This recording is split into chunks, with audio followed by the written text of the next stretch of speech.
வணக்கம். இந்திய நேரப்படி காலை 8:30 மணி செய்திகள். முதலில் தலைப்பு செய்திகளை காணலாம். அமெரிக்க ஜனாதிபதி பைடனை சந்திப்பது எப்போது மகிழ்ச்சியான தருணம். பிரதமர் மோடி எக்ஸ் தளத்தில் பதிவு. பாகிஸ்தானில் பாதுகாப்பு படையினர் பயங்கரவாதிகள் இடையே மோதல், 17 பேர் பலி. உலக பாரம்பரிய வாரம், மாமல்லபுரம் புராதன சின்னங்களை காண இன்று இலவசம் அனுமதி. மாமல்லபுரம் தொல்லியல் துறை அறிவிப்பு. உணவகங்களில் பிளாஸ்டிக் பேப்பர், சில்வர் கவர்களுக்கு தடை, உணவு பாதுகாப்புத்துறை உத்தரவு. சூடானில் ராணுவத்திற்கும் துணை ராணுவத்திற்கும் இடையே தாக்குதல், 150 பேர் பலி. 11வது புரோ கபடி லீக் தொடர், பெங்களூரு புல்ஸை வீழ்த்தி மும்பா த்ரில் வெற்றி. தமிழகத்தின் தென் மாவட்டங்களில் இன்று கனமழைக்கு வாய்ப்பு, வானிலை ஆய்வு மையம் தகவல். இனி விரிவான செய்திகளை காணலாம். அமெரிக்க ஜனாதிபதி பைடனை சந்திப்பது எப்போதும் மகிழ்ச்சியான தருணம் என பிரதமர் மோடி தெரிவித்துள்ளார். G20 உச்சி மாநாடு பிரேசில் நாட்டின் டியோ டி ஜெனிரோ நகரில் தொடங்கியது. இந்த உச்சி மாநாட்டில் இந்தியா, அமெரிக்கா, பிரேசில், சீனா, ஜெர்மனி, ஆஸ்திரேலியா உட்பட பல்வேறு நாடுகளைச் சேர்ந்த தலைவர்கள் பங்கேற்றுள்ளனர். இந்நிலையில் G20 மாநாட்டின் போது அமெரிக்க ஜனாதிபதி பைடனை இந்திய பிரதமர் மோடி சந்தித்தார். பைடனை சந்தித்தது தொடர்பான புகைப்படத்தை தனது எக்ஸ் பக்கத்தில் பகிர்ந்துள்ள பிரதமர் மோடி, பைடனை சந்திப்பது எப்போது மகிழ்ச்சியான தருணம் என தெரிவித்துள்ளார். அமெரிக்க ஜனாதிபதி மட்டுமின்றி பல்வேறு நாடுகளின் தலைவர்களையும் பிரதமர் மோடி சந்தித்தார். பாகிஸ்தானில் பாதுகாப்பு படையினருக்கும் பயங்கரவாதிகளுக்கும் இடையே நடந்த மோதலில் 17 பேர் உயிரிழந்துள்ளனர். பாகிஸ்தானின் பலூச்சிஸ்தான் மாகாணத்தில் பலூச்சிஸ்தான் விடுதலை ராணுவம் என்ற கிளர்ச்சி குழு பயங்கரவாத அமைப்புகள் செயல்பட்டு வருகின்றன. இந்நிலையில் அந்நாட்டின் கைபர் பக்துவா மாகாணத்தின் திரக் மைதான் பகுதியில் பயங்கரவாதிகள் பதுங்கியிருப்பதாக பாதுகாப்பு படையினருக்கு ரகசிய தகவல் கிடைத்தது. தகவலின் அடிப்படையில் அங்கு விரைந்த பாதுகாப்பு படையினர் தீவிர சோதனை நடத்திய போது அங்கு பதுங்கியிருந்த பயங்கரவாதிகள் திடீர் தாக்குதல் நடத்தினர். இந்த தாக்குதலுக்கு பாதுகாப்பு படையினரும் பதிலடி தாக்குதல் நடத்தினர். இரு தரப்பிற்கும் இடையே நடந்த மோதலில் பாதுகாப்பு படையினர் 8 பேர், பயங்கரவாதிகள் 9 பேர் என மொத்தம் 17 பேர் உயிரிழந்தனர். இந்த மோதலை தொடர்ந்து அப்பகுதியில் பாதுகாப்பு படையினர் குவிக்கப்பட்டுள்ளனர். தமிழகத்தின் தென் மாவட்டங்களில் இன்று கனமழைக்கு வாய்ப்புள்ளதாக வானிலை ஆய்வு மையம் தெரிவித்துள்ளது. தமிழகத்தின் கடலோர மாவட்டங்கள், டெல்டா மாவட்டங்கள், தென் மாவட்டங்களில் வடகிழக்கு பருவமழை காரணமாக பரவலாக மழை பெய்து வருகிறது. தற்போது குமரிக்கடல் மற்றும் அதனை ஒட்டிய பகுதிகளின் மேல் வளிமண்டல கீழடுக்கு சுழற்சி நிலவுகிறது.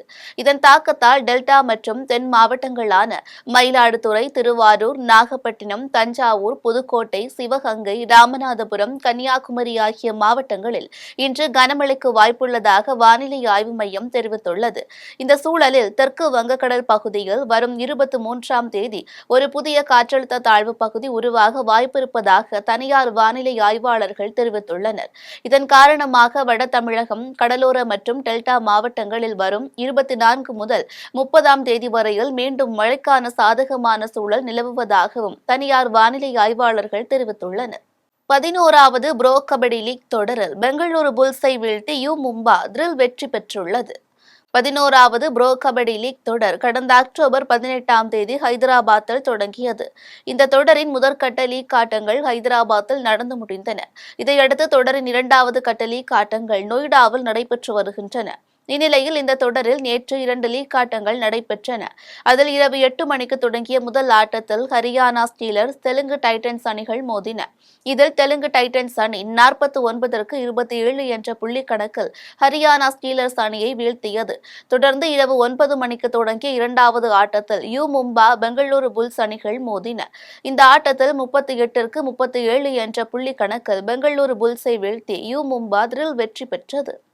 கடலூர் மாவட்ட ஆட்சியர் அலுவலகத்தில் நடைபெற்ற மக்கள் குறை கேட்பு கூட்டத்தில் பங்கேற்பதற்காக வந்த நபரின் காரை மாவட்ட ஆட்சியர் அலுவலக நுழைவு வாயிலில் பரிசோதனை செய்த காவல்துறையினர் காரில் இருந்த 4 கத்திகளை பறிமுதல் செய்தனர். கடலூர் மாவட்ட ஆட்சியர் அலுவலகத்தில் வாரந்தோறும் நடைபெறும் மக்கள் குறை கேட்பு கூட்டத்திற்கு வரும் பொதுமக்கள் தங்களது கோரிக்கை நிறைவேற்றப்படவில்லை என்ற ஆதங்கத்தில் பெட்ரோல், மண்ணெண்ணெய் போன்ற தீப்பற்றக்கூடிய பொருட்களை கொண்டு தற்கொலை முயற்சி மேற்கொள்கின்றனர். இதனை தடுக்கும் வகையில் மாவட்ட ஆட்சியர் வளாகம் முன்பு காவல்துறையினரின் கடும் பரிசோதனைக்கு பின்னரே மக்கள் குறைதீர் கூட்டத்தில் பங்கேற்க பொதுமக்களை அனுமதிக்கின்றனர். இந்நிலையில் மக்கள் குறைதீர் கூட்டத்தில் பங்கேற்க காரில் வந்த நபரை அலுவலகத்தின் நுழைவு வாயிலில் காவல்துறையினர் தடுத்து நிறுத்தி பரிசோதனை செய்து விசாரணை நடத்தினர். அப்போது கடலூர் அடுத்த சங்கொலிக்குப்பம் பகுதியைச் சேர்ந்த திருநாவுக்கரசு என்பவர் விவசாய நிலத்தில் வாழை வெட்டும் பணி முடிந்து நேரடியாக மாவட்ட ஆட்சியர் அலுவலகத்தில் மனு அளிக்க வந்ததால் விவசாய பணிக்கு பயன்படுத்தும் கத்திகளை காரிலேயே வைத்ததாக தெரிவித்தார். இதனைத் தொடர்ந்து காவல்துறையினர் தொடர்ந்து விசாரணை நடத்தி வருகின்றனர். மாவட்ட ஆட்சியர் அலுவலகத்தில் காரில் கொண்டுவரப்பட்ட பயங்கர ஆயுதம் பறிமுதல் செய்ததால் பரபரப்பு ஏற்பட்டது. பன்ருட்டி அருகே தென்பெண்ணை ஆற்றில் முதலாம் ராஜராஜ சோழன் நாணயம் கண்டெடுக்கப்பட்டது. பன்ருட்டி அருகே உள்ள உளுந்தாம்பட்டு தென்பெண்ணை ஆற்றில் தொல்லியல் ஆய்வாளர் இமானுவேல் மேற்புற கள ஆய்வு மேற்கொண்டார். அப்போது செம்பு நாணயம் ஒன்று மண்ணில் புதையுண்டு இருந்ததை கண்டறிந்தார். கண்டெடுத்த செம்பு நாணயத்தை ஆய்வு செய்ததில் தேவநாகரி எழுத்தில் ஸ்ரீ ராஜராஜ என பெயர் பொறித்த முதலாம் ராஜராஜ சோழனின் நாணயம் என தெரிய வந்தது. தென்பெண்ணை ஆற்றில் இதுவரை கண்டெடுத்த ராஜராஜனின் நாணயத்தில் தற்போது கண்டெடுத்த நாணயம் மிகவும் சிறியது என்று ஆய்வாளர் இமானுவேல் தெரிவித்தார். பன்ருட்டி பகுதி தென்பெண்ணை ஆற்று படுகையில் ஏற்கனவே ராஜராஜ சோழனின் நாணயங்கள் கண்டறிக்கப்பட்டுள்ளது குறிப்பிடத்தக்கது. கரூர் மாவட்ட ஆட்சியர் அலுவலக வளாகத்தில் கைக்குழந்தையுடன் மண்ணெண்ணெய் ஊற்றி தற்கொலைக்கு முயன்ற பெண்ணால் பரபரப்பு நிலவியது. கரூர் மாவட்டம் புலியூர் வெங்கடாபுரம் பகுதியைச் சேர்ந்த நந்தினிக்கும் இவரது கணவருக்கும் ஏற்பட்ட குடும்ப தகராறு காரணமாக இருவரும் தனித்தனியாக வசித்து வருகின்றனர். இந்த நிலையில் நவம்பர் 11ஆம் தேதி அவரது தந்தை மற்றும் சகோதரர் வீட்டுக்கு நந்தினி சென்று ஏற்கனவே சகோதரரிடம் கொடுத்த பணத்தை திரும்ப கொடுக்குமாறு கேட்டுள்ளார். அப்போது பணத்தை கொடுக்க மறுத்ததோடு தந்தையும் சகோதரரும் நந்தினியை அடித்து துன்புறுத்தியுள்ளனர். இதையடுத்து அரசு மருத்துவக் கல்லூரி மருத்துவமனையில் சிகிச்சைக்காக அனுமதிக்கப்பட்ட நந்தினியிடம் தந்தை சகோதரர் தாக்கிய சம்பவம் குறித்து காவல்துறையினர் விளக்கம் கேட்டனர். இதனையடுத்து நந்தினி காவல் நிலையத்தில் அளித்த புகாரின் பேரில் நடவடிக்கை எடுக்காததால் மாவட்ட ஆட்சியர் அலுவலகத்தில் நடைபெறும் வாராந்திர குறைதீர் கூட்டத்திற்கு தனது கைக்குழந்தையுடன் வந்த நந்தினி மறைத்து எடுத்து வந்த மண்ணெண்ணெய் பாட்டிலை திறந்து தன் தலையிலும் குழந்தை மீது ஊற்றி தற்கொலைக்கு முயன்றார். இதனை கவனித்த காவல்துறையினர் தடுத்தனர். தீயணைப்பு நிலைய வீரர்கள் உடனடியாக தண்ணீரை ஊற்றி தற்கொலை முயற்சியை தடுத்தனர். இதையடுத்து நந்தினியை காவல்துறையினர் விசாரணைக்கு அழைத்து சென்றனர். மிர்ரா அல்பாசா அன்னையின் 51வது நினைவு தினத்தை ஒட்டி புதுச்சேரியில் உள்ள அவரது சமாதியில் பக்தர்கள் வழிபட்டனர். பிரான்ஸ் நாட்டை சேர்ந்த மிர்ரா அல்பாசா புதுச்சேரிக்கு வந்து ஆசிரமத்தில் தங்கினார். அவரது அரவிந்த ஆசிரமம் மற்றும் ஆரோவில் நகரையும் ஏற்படுத்தினார். இதனால் அவரை பக்தர்கள் ஸ்ரீ அன்னை என்று அழைக்கின்றனர். இந்நிலையில் புதுச்சேரி மணக்குள விநாயகர் கோவில் பகுதியில் உள்ள அரவிந்த ஆசிரமத்தில் வாழ்ந்த மிர்ரா அல்பாசா கடந்த 1973ஆம் ஆண்டு நவம்பர் 17ஆம் தேதி மகா சமாதி நிலையை அடைந்தார். அவரது மகா சமாதி தினத்தன்று அரவிந்த ஆசிரமத்திற்குள் பொதுமக்கள் பக்தர்கள் அனுமதிக்கப்பட்டு வருகின்றனர். இந்நிலையில் மிர்ரா அல்பாசா அன்னையின் 51வது நினைவு தினத்தையொட்டி நூற்றுக்கணக்கான பக்தர்கள் வரிசையாக சென்று ஆசிரமத்திற்குள் அன்னை மகா சமாதியில் மலர்களை தூவி வழிபட்டனர். மேலும் கூட்டு தியானமும் நடைபெற்றது. தூத்துக்குடியில் வெள்ளத்தால் சேதமடைந்த நெற்பயிருக்கு இன்சூரன்ஸ் இழப்பீடு தொகை வழங்க வேண்டும் என விவசாயிகள் மாவட்ட ஆட்சியரிடம் கோரிக்கை விடுத்துள்ளனர். தூத்துக்குடி மாவட்டம் ஆத்தங்கரை கிராம பகுதியில் ஆயிரக்கணக்கான ஏக்கரில் விவசாயிகள் நெல் பயிர் விவசாயம் செய்து வருகின்றனர். இந்நிலையில் கடந்த 2023ஆம் ஆண்டு ஏற்பட்ட புயல் மழை வெள்ளத்தால் நெற்பயிர்கள் முற்றிலும் அழிந்து சேதமானது. இதனால் நெற்பயிருக்கு உடனடியாக இன்சூரன்ஸ் இழப்பீடு தொகை வழங்க மாவட்ட நிர்வாகம் நடவடிக்கை மேற்கொள்ள வேண்டும் என வலியுறுத்தி பெரிய சிறிய கண்மாய் பாசன நீரினை பயன்படுத்துவோர் சங்கத்தினர் மாவட்ட ஆட்சியரிடம் மனு அளித்தனர்.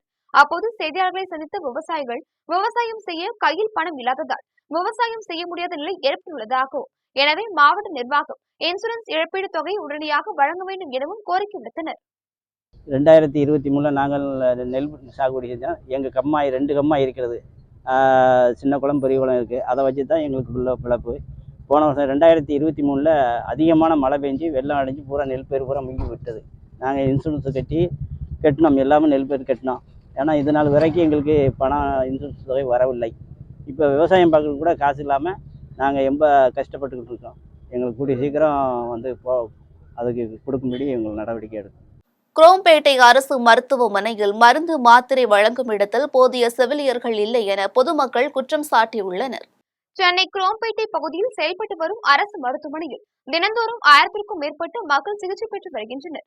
இந்நிலையில் சீட்டு வாங்கும் இடத்தில் ஒரு நபர் மட்டும் இருப்பதால் பொதுமக்கள் நீண்ட நேரமாக வரிசையில் நிற்பதாக வேதனை தெரிவித்துள்ளனர். அதேபோல் ஓபி சீட்டு வாங்கிக் கொண்டு மாத்திரை மருந்து வாங்க செல்லும் இடத்திலும் செவிலியர்கள் இல்லாததால் பொதுமக்கள் பல மணி நேரம் காத்திருப்பதாக தெரிவித்தனர்.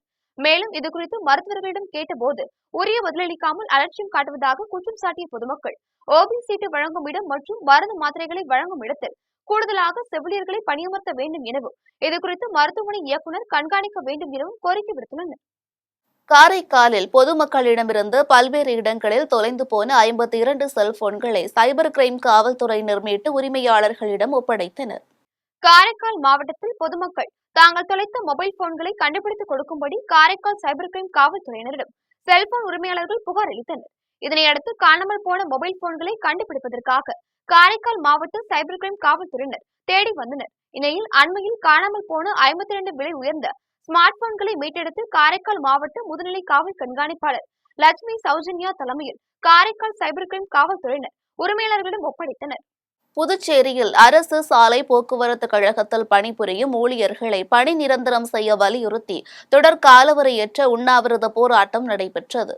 புதுச்சேரி அரசின் சாலை போக்குவரத்து கழகமான BRTCயில் கடந்த 14 ஆண்டுகளாக பணிபுரியும் மகளிர் நடத்துனர்களையும் 10 ஆண்டுகளாக பணிபுரியும் ஒப்பந்த ஓட்டுநர்கள் மற்றும் நடத்துனர்களையும் பணி நிரந்தரம் செய்ய வேண்டும் என வலியுறுத்தியும் 7வது ஊதியக்குழு பரிந்துரைகளை அமல்படுத்த வேண்டும் உள்ளிட்ட பல்வேறு கோரிக்கைகளை ஊழியர்கள் வலியுறுத்தி வருகின்றனர். இந்நிலையில் கோரிக்கைகள் மீது எந்த நடவடிக்கையும் எடுக்காத நிலையில் தங்கள் கோரிக்கைகளை நிறைவேற்ற வலியுறுத்தி புதுச்சேரி அரசு சாலை போக்குவரத்து கழகம் பணிமனை முன்பு தொடர் காலவரையற்ற உண்ணாவிரத போராட்டத்தை தொடங்கினர். மேலும் அரசு தங்களின் கோரிக்கைகளை நிறைவேற்றவில்லை என்றால் வேலைநிறுத்தம் உள்ளிட்ட தீவிர போராட்டத்தில் ஈடுபடுவதாகவும் நடத்துனர்கள் மற்றும் ஓட்டுநர்கள் எச்சரிக்கை விடுத்துள்ளனர். வந்தவாசியில் நாடாளுமன்ற உறுப்பினரும் வடக்கு மாவட்ட திமுக செயலாளருமான MS தரணிவேந்தன் பிறந்தநாள் விழா கோலாகலமாக கொண்டாடப்பட்டது. திருவண்ணாமலை மாவட்டம் வந்தவாசியில் ஆரணி நாடாளுமன்ற உறுப்பினரும் வடக்கு மாவட்ட திமுக செயலாளருமான MS தரணிவேந்தன் பிறந்தநாள் விழா கொண்டாடப்பட்டது. விழாவையொட்டி வந்தவாசியில் உள்ள மாவட்ட திமுக அலுவலகத்தில் அலங்கரித்து வைக்கப்பட்டிருந்த முத்தமிழ் அறிஞர் கலைஞர் உருவப்படத்திற்கு திமுகவினர் மாலை அணிவித்து மலர் தூவி மரியாதை செலுத்தினர். இதில் வந்தவாசி சட்டமன்ற உறுப்பினரும் மேற்கு ஒன்றிய செயலருமான அமித்குமார், செய்யாறு சட்டமன்ற உறுப்பினர் ஜோதி, வந்தவாசி நகர செயலர் தயாளன் உட்பட பலர் கலந்து கொண்டனர். தமிழ்நாடு சத்துணவு மற்றும் அங்கன்வாடி ஓய்வூதியர்களுக்கு வழங்கப்படும் ஓய்வூதியத்தை உயர்த்தி வழங்க வேண்டும் என வலியுறுத்தி கன்னியாகுமரியில் சத்துணவு ஊழியர் சங்கத்தினர் தர்ணா போராட்டத்தில் ஈடுபட்டனர். கன்னியாகுமரி மாவட்டம் நாகர்கோவில் அண்ணா விளையாட்டரங்கம் அருகே ஜீவா சிலை முன்பு மாவட்ட தலைவர் ஈசாக்கு தலைமையில் தமிழ்நாடு சத்துணவு மற்றும் அங்கன்வாடி ஓய்வூதிய சங்கத்தினர் தர்ணா போராட்டத்தில் ஈடுபட்டனர். அப்போது தமிழக அரசின் சமூக நலன் மற்றும் சத்துணவு திட்டத்துறையில் அங்கன்வாடி சத்துணவு ஊழியர்கள் மற்றும் சுமார் 37 ஆண்டுகளுக்கு மேல் பணிபுரிந்து ஓய்வு பெற்றவர்களுக்கு மாதம் ரூபாய் 2000 மட்டுமே சிறப்பு ஓய்வூதியமாக வழங்கப்படுவதாகவும் வேறு எந்த சலுகையும் வழங்கப்படவில்லை எனவும் ஊழியர்கள் தெரிவித்தனர். மேலும் திமுக அரசு தேர்தல் அளித்த வாக்குறுதியின்படி தற்போது வழங்கப்படும் மாத ஓய்வூதியத்தை 2000க்கும் மேலாக உயர்த்தி வழங்க வேண்டும் என வலியுறுத்தினர். இதில் மாவட்ட துணைத் தலைவர்கள் ராமச்சந்திரன், ஹெலன் ரமணிபாய், லீலா மற்றும் மாவட்ட இணை செயலர்கள் ராபர்ட், பபியானா, நிர்மலாபாய், எமல்தி, மாலதி அம்மாள் உட்பட பலர் கலந்து கொண்டனர். திருவள்ளூரில் பள்ளி தலைமை ஆசிரியர் பாலியல் தொல்லை கொடுத்ததாக 3ஆம் வகுப்பு மாணவி பேசிய வீடியோ பரபரப்பை ஏற்படுத்தியுள்ளது. திருவள்ளூர் மாவட்டம் பள்ளிப்பட்டு பேரூராட்சிக்கு உட்பட்ட ஆஞ்சநேய நகரில் செயல்பட்டு வரும் ஊராட்சி ஒன்றிய தொடக்க பள்ளியில் 16 மாணவர்கள் படித்து வருகின்றனர். இந்த பள்ளியில் தலைமை ஆசிரியராக பணியாற்றி வரும் செங்கல்வராயன் என்பவர் 3ஆம் வகுப்பு படித்து வரும் இருளர் சமுதாயத்தை சேர்ந்த மாணவிக்கு பாலியல் தொந்தரவு கொடுத்துள்ளார். இந்த தகவல் பரபரப்பாக பரவி வந்த நிலையில் பாலியல் துன்புறுத்தல் சம்பவம் தொடர்பாக மாணவி மற்றும் அவரது பெற்றோரை திருத்தணி அனைத்து மகளிர் காவல் நிலைய காவல் ஆய்வாளர் மலர் காவல் நிலையத்திற்கு அழைத்து சென்று தொடர் விசாரணை நடத்தினார். அப்போது தலைமை ஆசிரியர் சம்பவத்தன்று மாணவர்கள் அனைவரும் வீட்டிற்கு சென்ற பிறகு 3ஆம் வகுப்பு மாணவியை தனது அறைக்கு அழைத்து பாலியல் பலாத்காரம் செய்ததாகவும் மாணவி அழுததால் தன்னை விட்டுவிட்டதாகவும் கூறியுள்ளார். மேலும் இந்த சம்பவம் குறித்து வீட்டில் யாரிடம் சொல்லக்கூடாது என கூறி அனுப்பிவிட்டதாகவும் மாணவி காவல்துறையினரிடம் தெரிவித்துள்ளார். திருவேற்காட்டில் வீடுகளை இடிப்பதற்காக வருவாய்த்துறையினர் நோட்டீஸ் வழங்கிய நிலையில் ஒருவர் தற்கொலை செய்து கொண்ட சம்பவம் சோகத்தை ஏற்படுத்தியுள்ளது. சென்னை அடுத்த திருவேற்காடு கோலடியில் அன்பு நகர், செல்லியம்மன் நகர், செந்தமிழ் நகர் பகுதிகளில் உள்ள சுமார் 1000க்கும் மேற்பட்ட வீடுகள் நீர்நிலைகளை ஆக்கிரமித்து கட்டப்பட்டதாக தெரிவித்து 7 வீடுகளை வருவாய்த்துறையினர் இடித்தனர். இதனைத் தொடர்ந்து மீதமுள்ள அனைத்து வீடுகளையும் இடிப்பதற்காக ஒவ்வொரு வீட்டிலும் நோட்டீஸ் வழங்கினர். இந்நிலையில் செந்தமிழ் நகரில் வசித்து வந்த சங்கர் என்பவர் வீட்டில் யாரும் இல்லாத சமயத்தில் தூக்கிட்டு தற்கொலை செய்து கொண்டார். தற்கொலை சம்பவம் குறித்து திருவேற்காடு காவல்துறையினர் தீவிர விசாரணை மேற்கொண்டு வருகின்றனர். முதல்கட்ட விசாரணையில் வீடுகளை இடிப்பதற்காக வருவாய்த்துறையினர் நோட்டீஸ் வழங்கியதால் சங்கர் மன உளைச்சலில் இருந்ததாகவும் இதனால் தூக்கிட்டு தற்கொலை செய்து கொண்டதாகவும் தெரிய வந்தது. அரியூரில் நடைபெற்ற மாவட்ட அளவிலான சதுரங்க போட்டியில் ஏராளமான மாணவ மாணவிகள் பங்கேற்றனர். வேலூர் மாவட்டம் அரியூரில் உள்ள தனியார் பள்ளியில் மாவட்ட அளவிலான சதுரங்க போட்டிகள் நடைபெற்றது. போட்டியை தனியார் மருத்துவமனையின் இயக்குனர் பாலாஜி துவங்கி வைத்தார். இதில் வேலூர், ராணிப்பேட்டை, திருப்பத்தூர் ஆகிய 3 மாவட்டங்களைச் சேர்ந்த 500க்கும் மேற்பட்ட பள்ளி மாணவ மாணவிகள் சதுரங்க போட்டியில் கலந்து கொண்டனர். இதில் பொதுப்பிரிவில் சண்முகம் என்ற மாணவரும், 16 வயதிற்கு உட்பட்டோருக்கான பிரிவில் மாணவி இந்துலேகாவும், 13 வயது பிரிவில் மாணவர் சாய் ஹரியும், 11 வயது பிரிவில் மாணவர் பிரசாந்த் உள்ளிட்ட மாணவர்கள் முதலிடம் பிடித்தனர். போட்டிகளில் வெற்றி பெற்றவர்களுக்கு பள்ளி நிர்வாக அதிகாரி ஆதிகேசவன் மற்றும் பள்ளி முதல்வர் லட்சுமி ஆகியோர் பரிசுகளை வழங்கினர். தேனியில் குழந்தைகள் வளர்ச்சித்துறை சார்பில் தாய்மார்களுக்கு ஊட்டச்சத்து பெட்டகம் வழங்கும் நிகழ்ச்சி நடைபெற்றது. தேனி மாவட்டம் உத்தமபாளையம் தாலுகாவிற்கு உட்பட்ட புதுப்பட்டி பேரூராட்சி மற்றும் சின்னமனூர் நகராட்சி ஆகிய பகுதிகளில் உள்ள குழந்தை பெற்றெடுத்த தாய்மார்களுக்கு குழந்தைகள் வளர்ச்சித்துறை சார்பில் ஊட்டச்சத்து பெட்டகம் வழங்கும் நிகழ்ச்சி நடைபெற்றது. நிகழ்ச்சியில் கம்பம் சட்டமன்ற உறுப்பினர் கம்பம் ராமகிருஷ்ணன் கலந்து கொண்டு 321 தாய்மார்களுக்கு ஊட்டச்சத்து பெட்டகத்தை வழங்கினார். நிகழ்ச்சியில் புதுப்பட்டி பேரூராட்சி மன்ற தலைவர், சின்னமனூர் நகர மன்ற தலைவர் உள்ளிட்ட பலர் கலந்து கொண்டனர். செங்கல்பட்டு